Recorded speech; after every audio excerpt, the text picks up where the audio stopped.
So it turns out I might be stupid. Here we are in my copper golem testing world. This was the first copper golem sorter I created. This was the second one, and it's really quite good. And finally we have this one, the fastest and most reliable. Oh, I was really happy with this design up until about 10 minutes ago. I was browsing YouTube and a familiar name popped up in my subscription feed that I haven't seen for years. Rednomster, a retired, but I guess unretired Minecraft YouTuber, decided to just create a Minecraft storage video and came up with an incredibly bright idea, one that I'm slightly concerned that I hadn't thought of. You see, I had forgotten the golden rule of Minecraft. If a farm relies on living things, make their existence as painful as possible. I'd given my copper golems far too much freedom of movement. They were roaming about, enjoying their lives, and that simply won't do. So why hadn't I thought of this? It seems incredibly obvious. Well, firstly, I didn't know that the order in which they checked the chests would be predictable. I thought it would be kind of random, which would make it impossible to have a miscellaneous items chest. The next reason is obviously I knew that the copper golems in this design would be spending a lot of time going back and forth, so I fixed that problem by filling the farm with far more copper golems than I ever thought I would need. So even though they do spend a lot of time going back and forth, there's enough copper golems that in theory one should be at the chest at any given moment. And in practice, this worked incredibly well. There was always copper golems hanging out by the copper chest. The problem is, they spent a lot of time hanging out and not opening the copper chest for whatever reason, and I couldn't find a way to fix this. Of course, the solution is clear. Give them no other options for any other activity other than chest checking. This is all they do 24/7, 365 days a year. This minor change means it now takes just 5 minutes to sort a full chest of items as opposed to 13 minutes for my design. So why on earth am I making this video? Well, firstly, to shout out Rednomster, who's made a lot of cool stuff over the years. But secondly, as far as I can tell, the design that he showcased for creating a proper permanent sorting system would break if too many of a certain type of item go into it. For example, if you tried to sort purely redstone items and they're all going into the redstone category, it would get overloaded and the sorter would stop working. That's why I did all of this minecart stuff for my super fast design, or I guess mildly fast design. And I'm hoping we can use some of those ideas to expand this layout and make it work. It's time to design another copper golem item sorter. I'm going official. I'm making a new world for this one. So the last chest that copper golems check is the southeast one. So this is south east. It should be this chest here. So this is going to be our miscellaneous items output, which is absolutely essential to stop the copper golems from infinitely looping items that they can't sort. And then 1, 2, 3, 4, 5, 6, 7, maybe 8. Now, just to check that these guys are looking in the southeast chest last, I'm going to put all of these items in, and then I'm going to ask my copper golems to sort the items, and no items should end up in this chest. That sounded good, and it looks good as well. Okay, so they have sorted all of the items, and the southeast chest wasn't touched. Excellent. Now, if I throw an item in that isn't in the sorting system, that is making its way into the miscellaneous items chest. Fantastic. So if you didn't want to move your items into a proper storage system, this design here would work perfectly. And this is the one that is predominantly featured in Rednomster's video. If you want an automatically organized mini chest monster for a specific build that you're working on, then this is it. But now let's make it expandable. After doing a little bit of fiddling around with the chests, I found that I have access to a 2x2 platform under each one of the double chests in all of the different positions, which is good because we need to be able to empty these chests at faster than double hopper speed, which means we need minecarts and at least 3 hoppers underneath them. So now I think I'm going to do something pretty similar to what I have going on with the super fast design, or I guess mildly fast design for the other layout. So we've got comparators detecting signal strength from the chests, and then we are unpowering an activator rail, which will unlock the hopper minecart, allowing items to be pulled out.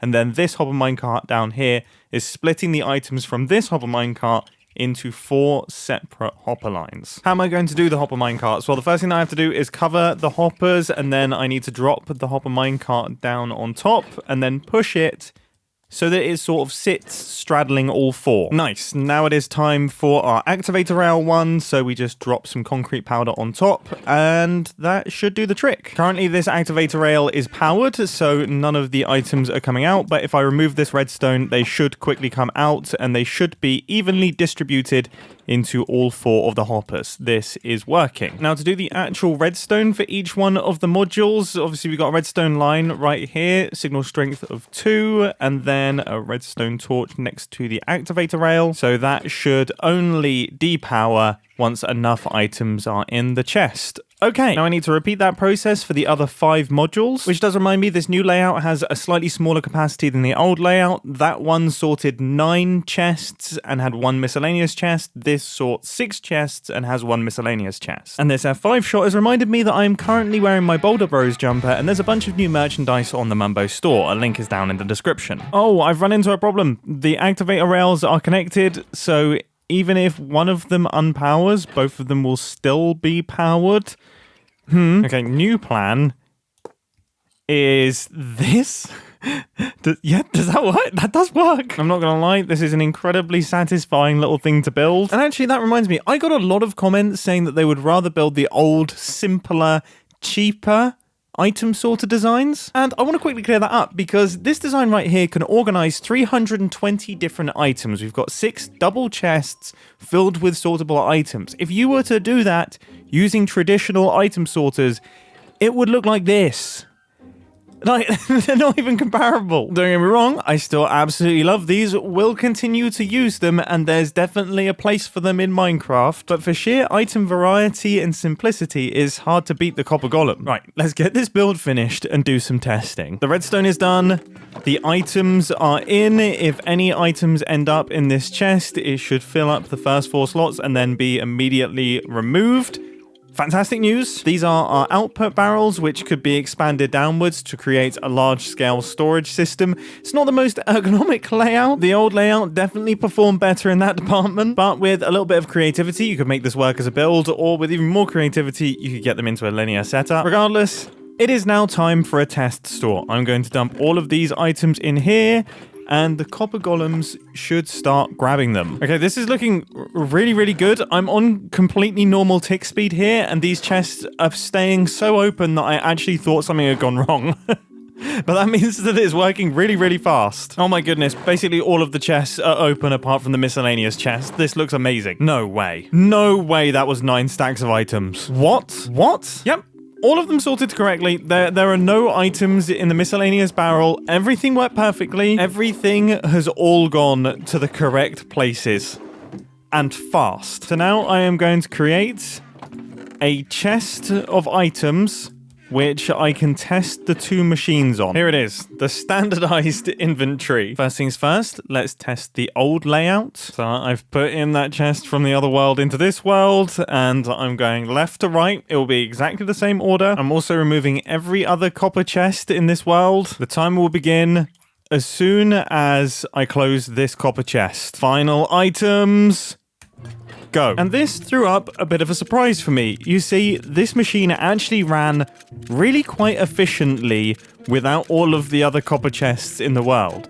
I ran this as a time lapse, but I was actually sat watching it the entire time, and the copper golems were not idling anywhere near as much, and the copper chests spent a lot of time open, meaning it was being interacted with by the copper golems. And you can hear my surprise as this time lapse finishes. Well, it took 6 minutes and 37 seconds. That's really fast. What? It wasn't even 6 minutes and 37 seconds. It was 6 minutes and 15 seconds. That's blistering, which means our new, much faster design has a very fast time to have to beat. Thankfully, I did see some times where the copper chest was closed, but we're going to be making marginal gains here. Okay, this should be exactly the same layout, and go. And they are off already. And I have to say, this was incredibly satisfying to watch simply because of how rhythmic it was. Because there is no time between one copper golem closing the chest and the next one opening it, and it's consistent every single time, it means that you actually get this consistent beat that runs throughout the machine. Every, I think, 3 seconds, all the chests close and then reopen again. It's pretty satisfying and pretty fast. 5 minutes and 40 seconds to sort all of the items from the copper chest input chest. That is very, very fast. This copper chest spent the entire time open. It didn't close once. That is where all of the time was saved. This design is definitely quicker, definitely more efficient, which is absolutely fantastic news. But that does come with a handful of buts. But number one is that it has slightly less capacity than the previous design. But number two is that it has a much less ergonomic chest layout. But number three is my head. I'm a butthead. There was just one copper chest left in that other world, and that was enough to distract the copper golem so much that it doubled the length of time it took for them to sort their items. Wow. That is why Red Nomster got such an outrageous test time for my design. And I didn't think to check for other copper chests, and I didn't think they were in range, and I didn't think it would be too much of a problem. With that being said, this design is more efficient, it is faster, it's also incredibly compact and really nice and small. So now you have two options for incredibly fast, incredibly compact, incredibly simple copper golem sorters. Just remember, do not put copper chests anywhere near them, as otherwise you may bring Minecraft YouTubers out of retirement to blast your designs. That was a joke, Red Dumpster. I really liked your video. I'm really glad to see you back. Please continue making Minecraft stuff.